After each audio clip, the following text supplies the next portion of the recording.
Welcome sa Dries TV. Kung interesado ka sa ganitong news, huwag kalimutang isubscribe ang ating YouTube channel. Maraming salamat! Welcome back again sa ating YouTube channel mga kakimpaw, and sa update natin ito, ang pag-uusapan natin ay tungkol sa mga importanteng ganap kina Kim and syempre kay Paolo Avellino.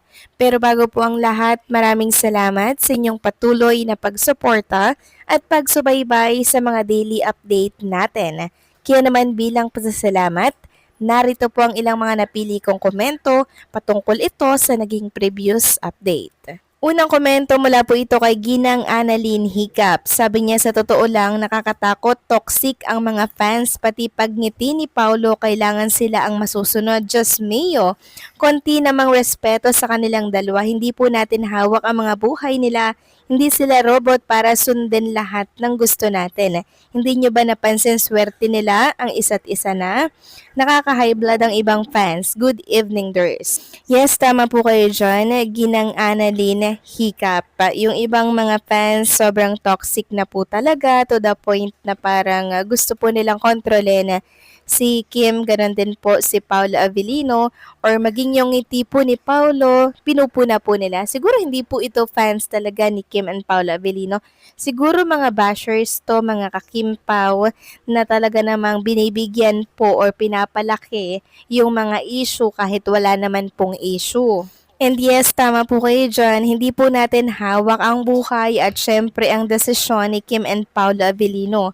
May mga sarili po silang isip at sila lamang po ang makakapag-decide kung ano po ang nararapat at kung ano po ang gusto nila na mangyari. Tayo naman nag-a-advise lang and syempre nag-share ng mga advice, 'di ba? Para po sa kanilang dalawa. Nasa kanila na po 'yon kung susundin nila or hindi.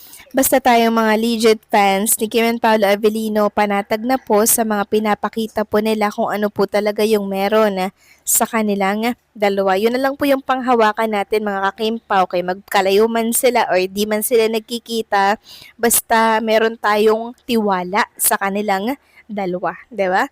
So maraming salamat po sa komento, Ginang Annalyn Hiccup. God bless po sa inyo and mag-iingat kayo palagi.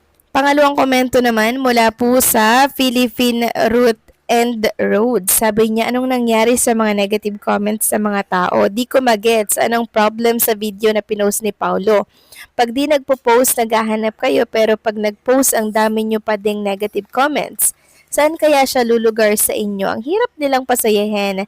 Sus ko, take note, fans lang tayo, di nyo alam todo effort na yan kasi nagpapabideo na si Paulo. Yes po, ang laki nga po ng pinagbago ni Paolo Avellino kumpara noon. At ang nagpabago lang nun mga kakimpa, walang iba kundi po si Chinita Princess. Kaya maging thankful tayo kung nakikita natin si Paolo Avellino na masaya, tapos nagpapabideo at nagpapapicture na din. Kasi noon talaga very private si Paolo Avellino. Ngayon, ang laki-laki na po ng pinagbago. Tungkol naman po sa mga negative comments, hayaan nyo na po yan.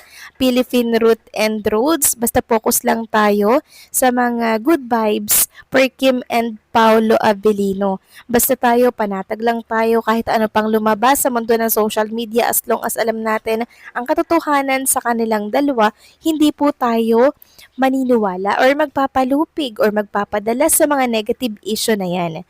Focus lang tayo sa pagsuporta kay Kim and Paolo Avellino. So mag-advise tayo kung gusto natin, pero syempre, hindi natin alam kung ito ay susundin. Advice lang naman yun na po pwedeng kuhanan ni Kim and Paolo Avellino ng idea. So maraming salamat sa komento. God bless po sa inyo and pag-iingat kayo palagi.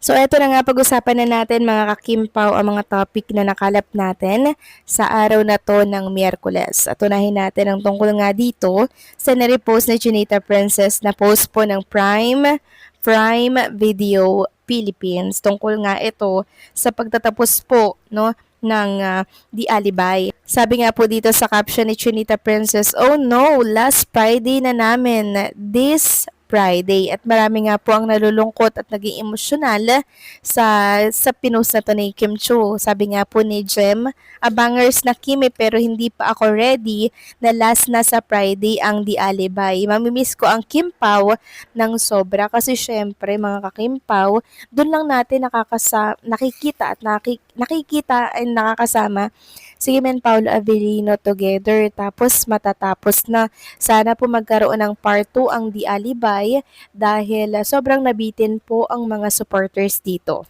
Samantalang next topic naman tayo, pag-usapan natin mga kakimpaw, itong pasasalamat po ni Chinita Princess sa Epic Homes sa pagtitiwala po sa pagkuha po sa kanya bilang isang bagong endorser ng naturang brand. Sabi nga po ni Kim Chu dito, feeling right at home. Thank you Epic Homes family for the warm welcome. So grateful for this new chapter. I am home with Epic Homes, exciting days ahead. And napag-alaman nga natin mga kakimpaw na isang Chinese pala ang may-ari po ng Epic Homes mga kakimpaw. Sabi kasi dito ng mga commentor, solid talaga ang mga Chinese pagdating sa damayan.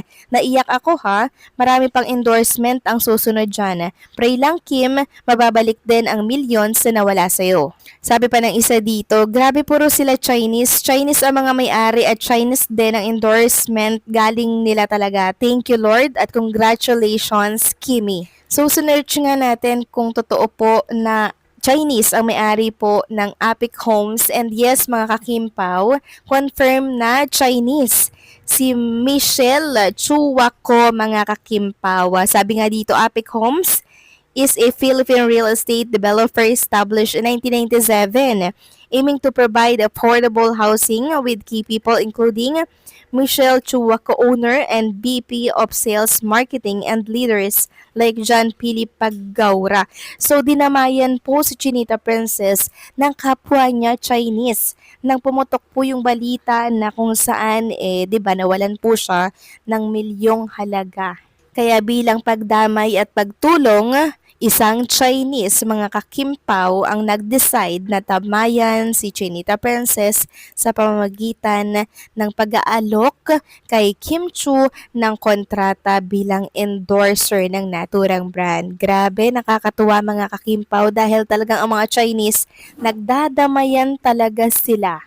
Si Michelle Chuwako kasi mga kakimpaw ang owner and vice president ng naturang brand. Kaya thankful and grateful si Chinita Princess sa kanyang panibagong pamilya. And maraming natutuwa ding mga fans kasi syempre unti-unti na po mga kakimpaw na naibabalik yung mga pera na nawala po kay Chinita Princess sa pamamagitan po ng mga bagong endorsement na ino-offer po sa kanya. And praying na mas marami pa pong endorsement ang dumating kay Chinita Princess mga kakimpaw since ganito nga po yun nangyari kay Chinita Princess. Deserve niya mga kakimpaw na damayan and syempre kuhanin bilang endorser dahil masipag siya and talaga naman pong dedicated sa kanyang mga trabaho. So anong masasabi niyo dito mga kakimpaw? Please comment down below and don't forget to like, share, comment, and subscribe.